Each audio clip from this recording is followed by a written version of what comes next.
right, thank you, Hazel. Hi everyone, thanks for coming. Very appreciated. I didn't expect that many people.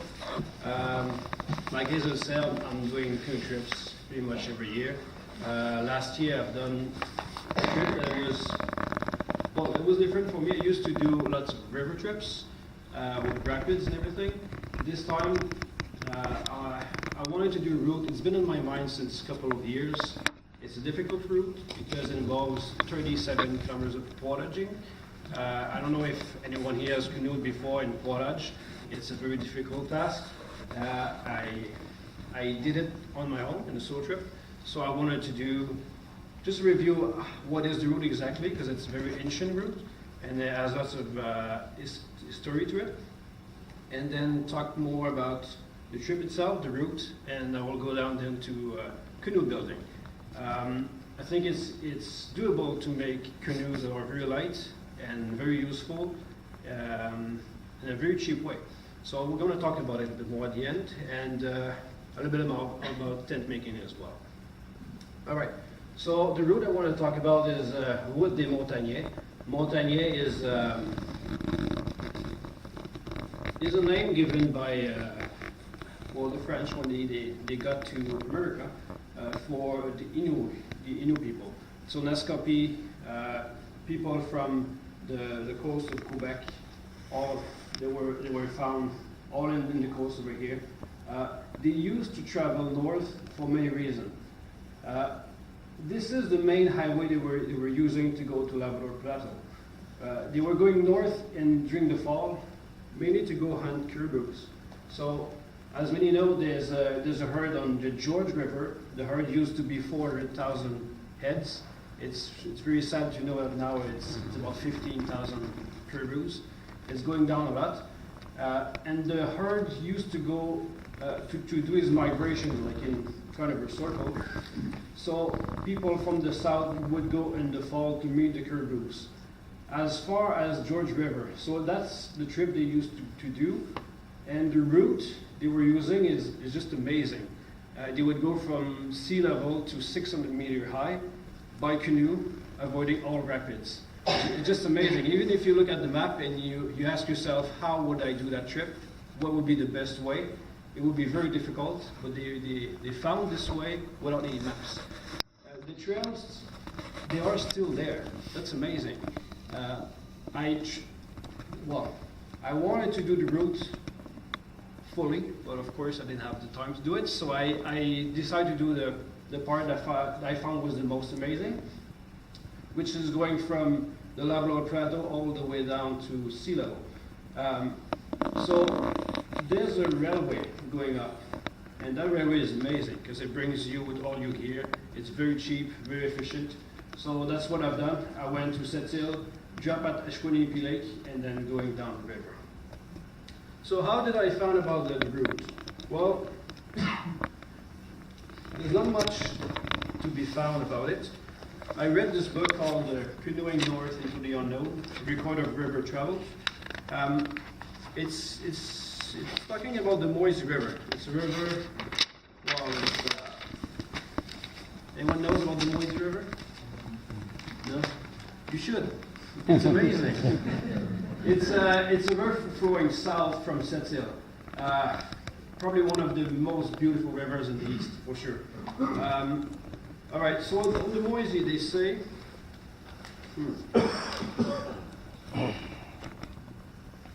while the ascent of the river is very difficult, it was the traditional route for the Montagnais from the coast to their winter hunting ground, which they have used for centuries.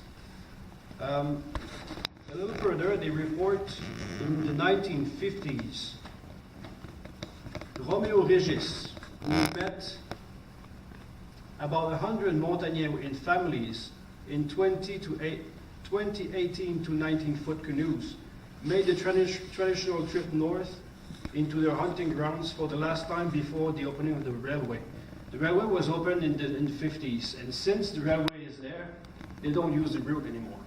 So you might think that the portage trail have finished since then, still 60 years ago, but it's not. It's still there. Some people use it, but I didn't find any specific maps about it. So I had to go with what they said on the book. They say, the route runs up the Moisey to the Nipissas, up the Kekatiak to Kekatiak Lake, and then long portage to rejoin the Nipissas River, Lake Nipissas. Portage continue via small lakes in the river, Mistamwe, Matsinipi, Kaupacho, and then on the Ashwanipi Lake. So it's all there. You just have to find the map and figure out where the portage are. All right, so this is the route that I've taken. Went from Sept-Îles, took the train, stopped there, and then make my way down. It's 360 kilometers, and depending what you do, it's between 31 and 37 kilometers of portaging. All right, so I stopped at Pitaga, and then that's the Ashwanipi Lake. I figured that it might go this way and around a couple of rapids there, or it might go the other way there.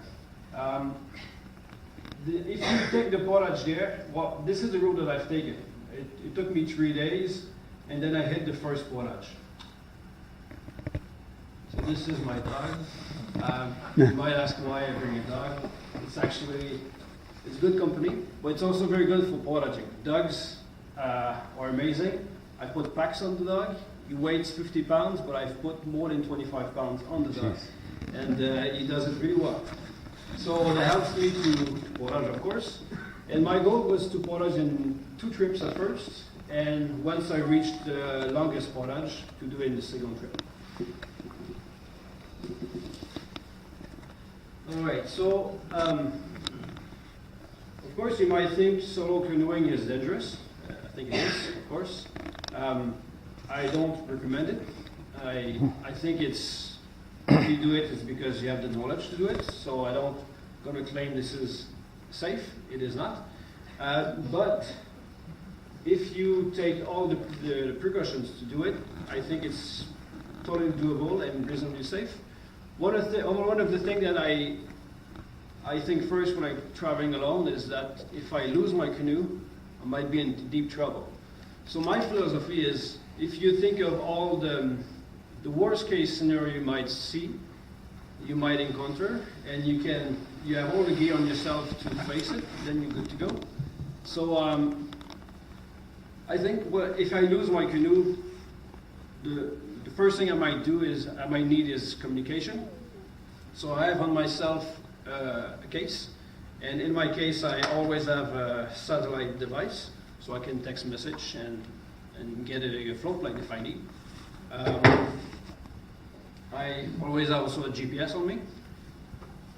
In that trip, I didn't have many rapids to do, so I didn't have to care about helmets or any line to rescue my boat. So mainly for me the only thing that I had to care about is am I able to reach anyone if I lose the canoe, and will I survive the flies? Because this is July. If you ever travel in Labrador in July, I mean it's pretty nasty for the bugs. So having nets on yourself at all times, I think that's very important. I mean, you could, if you do like a 5-kilometer portage and your canoe is 5 kilometers away and you break your leg, like even if it's loaded with food, the only thing you have on is the stuff that you have on yourself. So for me, having all that stuff at all time is important. So I put it on the belt on myself and I never touch it. It's always on me. So this way, I feel safe.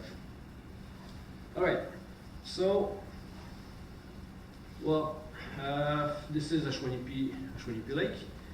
Then you reach the first big portage that brings you from Labrador Plateau to Quebec on the Kaupacho Lake.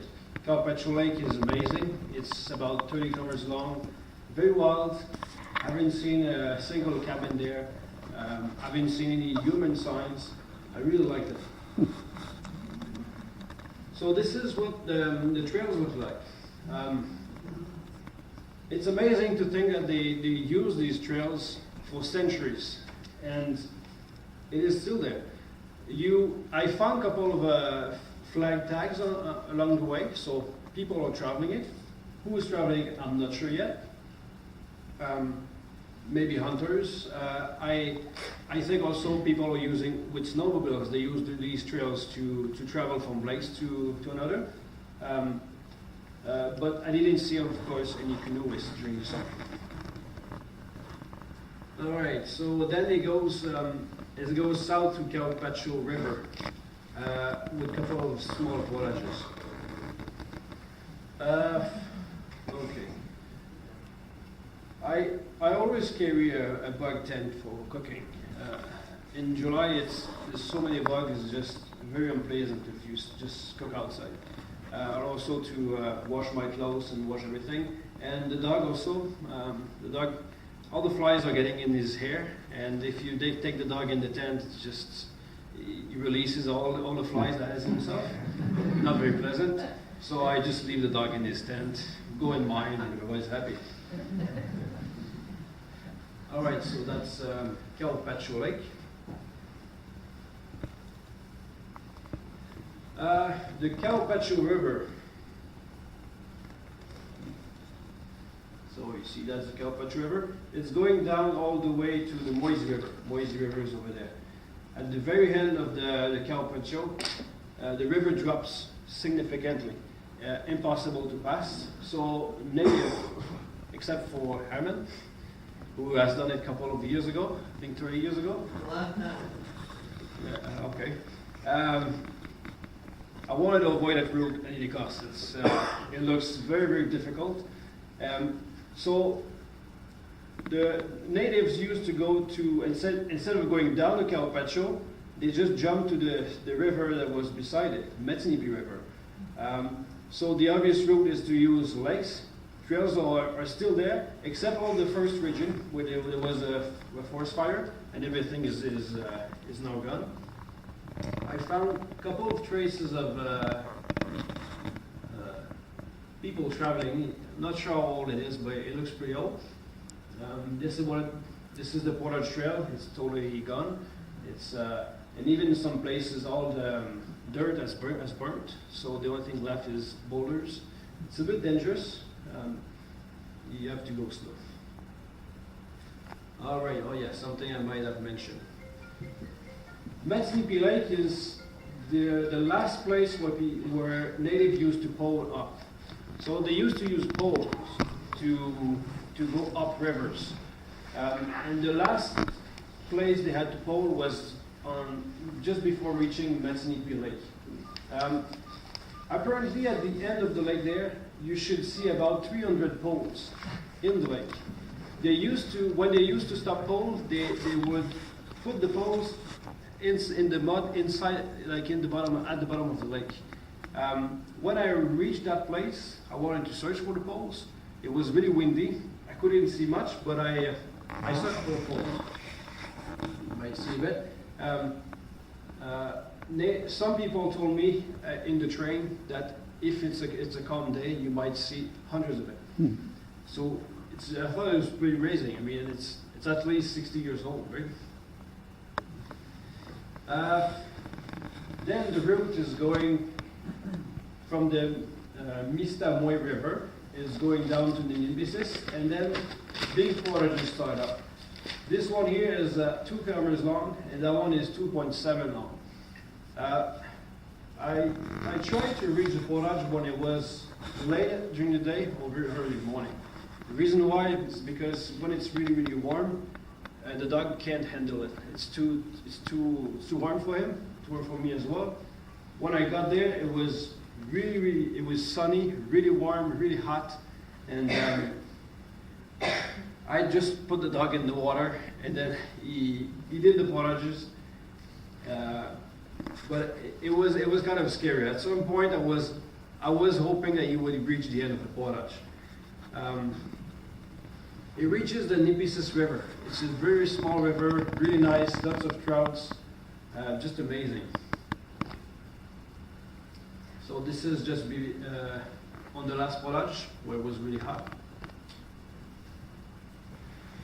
This is my last portage I've done in 2 trips, and from there I burnt the food that was unnecessary to finish the trip, to reduce it to a minimal, so I could have a pack, my canoe, and the dog would have the rest of it.